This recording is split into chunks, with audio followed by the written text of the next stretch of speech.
Hello, everyone. I hope that everyone is doing well today.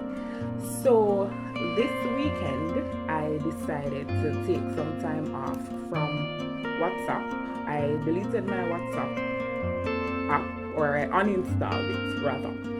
And I decided to just take some time off to reflect and to spend some time with God. So, during that time, I prayed, I listened to some songs, I listened to some religious programs, and I did some reading of the Bible. Now, I am just going to share with you, and it's important that we stop at times, we pause, we reflect on what is happening. We need to know ourselves. To thine own self be true. I felt that I was mentally and emotionally drained and that I needed to pause. So amidst all that was happening, I felt the need to take some time. So there are some things that I took away from the time that I was away, or some takeaways that I got during my reflection time, and I wanted to share those because I think they may be beneficial, so I wanted to share them. So I made a note of some things. There are some that may overlap, but please just bear with me. Alright? Bear with me. So the first one is you need to be whole. So you cannot pour from an empty cup. So you have to be whole. And wholeness comes only through God. So do not expect someone else to make you whole. You have to be whole as an individual. The next one is that marriage is beautiful. So marriage is an institution that was created by God, and once it is used in a way to honor God, it's a beautiful thing. Spend all the time you can with God in your season of singleness. The fact is that when you get married, you will not have as much time to dedicate to the things of God. Yes, God should always be a constant teacher. He should always be the center.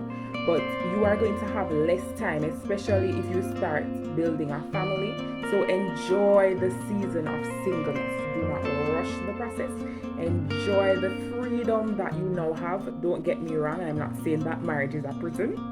So just enjoy the season of singleness. Bask in it. Use the time to connect with God. Use the time to form lasting bonds, lasting friendships that will help to take you to the kingdom. Number 4. When you're considering marriage, age disparity, compatibility, and like-mindedness are very important. Age disparity, compatibility, and like-mindedness are some factors to take into consideration. 5. Meet the family members of the person that you are interested in building a lifelong relationship with. So it's important that prior to marriage you meet the family members. You get to know who these persons are. So it shouldn't be that you are in an extended relationship or a long-term relationship with someone and you do not know any of their family members and you enter into a marriage not knowing them. No. You need to know. I'm not saying that you need to know every cousin that comes in the 4th and 5th generation, but you need to know at least the key persons in the other person's life. Alright.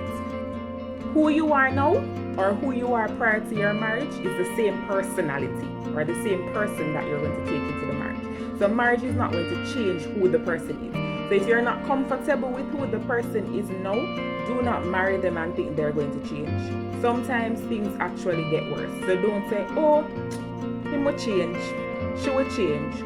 No, boo-boo. He or she is not going to change. So whoever the person is now, that is who you're going to get in the marriage. Alright, not everyone will become married. That is a reality. Not everyone is going to become married. Some persons genuinely do not want to be married, but not everyone is going to be married in their lifetime. So you need to bear that in mind too in asking God what His will is for your life. I believe that marriage is something that is honorable. It's something that is to glorify God.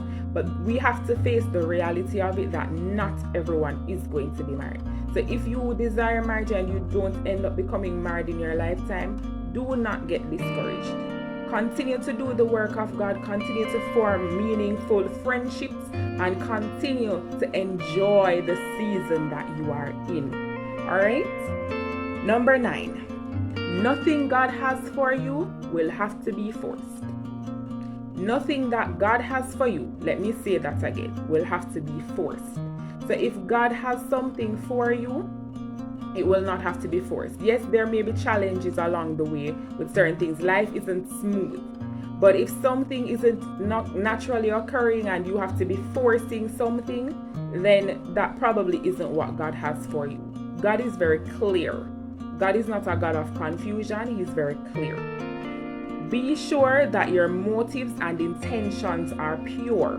Why are you doing a particular thing? What is the rationale behind it? Ensure that your motives and your intentions are very pure. Number 11, only what God says matters. We all have family members, we all have friends, and of course we take their advice, we value their opinions. But sometimes people may mean well and they may not always say what is best. Even so, at the end of the day, what God says is what truly matters. Be careful of the counsel that you take from other persons. Ensure that it is in line with the word of God. Number 12, don't say till death do us part if you don't really mean it. I know that not everyone who is in a divorce, it's their fault, and I'm not throwing any words at persons who are divorced here.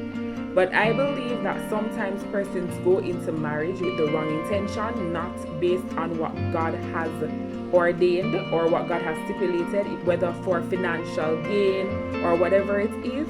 And they really do not genuinely love the person. They're not entering into the marriage relation for the right meaning, right reason. This is a vow that you're making to God. It is not something that you're to take lightly. So if you don't genuinely mean until death do us part, do not enter into marriage. Number 13.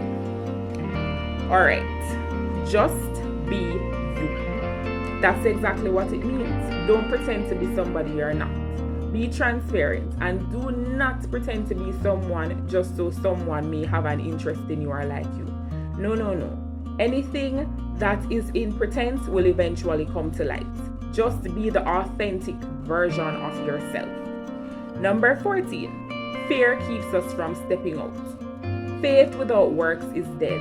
If you want something to be done, yes, you pray about it and you seek God's direction, but you cannot just sit and fold your hands and expect it to happen. No, darling, it no works. So, fear sometimes keeps us from stepping out. Fear is not of God. In His word, He says that He has not given us the spirit of fear. So it is not of Him. You may think that you're not good enough for a particular individual, for example, and that person may just be thinking the same thing. Who knows? Do not think less than of yourself. You're a child of God. You are royal priesthood. You were destined for greatness before you were even born. You are fearfully and wonderfully made. Don't let anyone tell you anything other than that. So do not allow fear to cripple you. Don't allow fear to cripple you in terms of stepping out for that career that God has been instructing you to go for. Don't allow it to cripple you in terms of claiming those opportunities that God has for you in terms of your ministry or whatever it is. Step out, be bold and step out in faith. Alright, so number 15. Sometimes God shields us from certain individuals to protect our mental and emotional energies. Stop banging down those closed doors. God closed them for a reason. He allowed those relationships to end for whatever reason. Maybe the individual just wasn't right for you, or maybe they're not able to handle the authentic version of you. So do not question it. Stop banging on closed doors. Stop holding on to people and relationships that no longer serve you any purpose that will help to draw you closer to God. Number 16. Timing is everything. A situation may be right or a person could be right for you, but the timing may not be right. It may be that both individuals or one individual needs to grow deeper spiritually or whatever it is. Do not rush the process. Allow God to take control of everything. It could even be a job and the timing is just not right. You're to go in that career path, but now is not the right time for you to go there. 17. Do not listen to too many opinions about your decisions in life. Spend time with God and allow His voice to speak. Listen to that still small voice. Don't allow everyone to be crowding you with their views. Allow God to speak. Number 18. Do not let involvement in church activities or ministry take away from you truly getting to know God. Do not be caught up in the routine. Do not allow all the activities that you have to do for God to allow you from getting to know God. So it should not be that you are at church dealing with the equipment or preaching or singing or whatever it is more than you have time to spend with God. Yes, these things are vital to advance in the kingdom of God, but we have to build ourselves up spiritually. We have to get to know God on a personal level. That is vital. So we have to be balanced. All right. Number 19. The righteousness of your spouse, if you are married, cannot save you.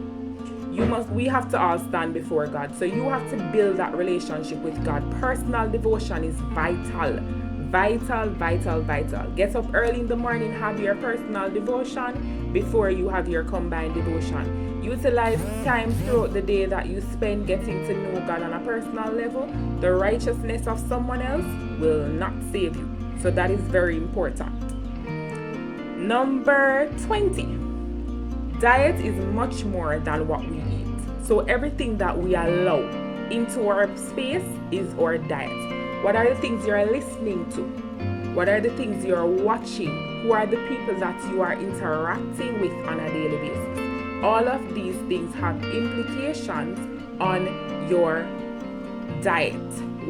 These are the things that you're consuming. So it's more than the food that we eat. All right? What are the kinds of conversations that you are partaking in? What do you allow yourself to listen to about others? All of these things are our diet. And I'm winding down. Number 21.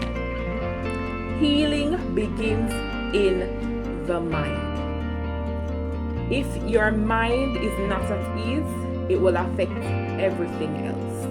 So your physical limitations, whatever challenges you're having, all of that, the mind is a powerful thing. And sometimes even if we're not feeling well physically and we purpose in our mind that we're going to get a particular thing done, it can be accomplished. Do not underestimate the power of the mind. The mind is also the battlefield. The frontal lobe, this is where your thoughts are, where you make decisions. It is important that our frontal lobe is intact for us to make rational decisions. So true healing begins in the mind. Bearing in mind that you could say that we have three brains: the brain, the heart, and the gut. All of them are connected in some way, and we need to ensure that we take care of the resources that God has given us. Our bodies are to be the temple of God. Everything can be cured naturally. I truly believe that. God has given us the herbs for the healing of the nation. Sometimes you go to the doctor, and I'm not bashing doctors here, I'm not against doctors, and they may give you something that treats symptoms, but the root cause is not addressed. It's important that we address the root cause, right? So herbs, or everything that God has provided us with, are for the healing of the nation. There is nothing that we need that God has not provided us with. So these were my takeaways from my weekend reflection. I do hope that you have benefited from it and that you too can take something away. Be blessed. Bye.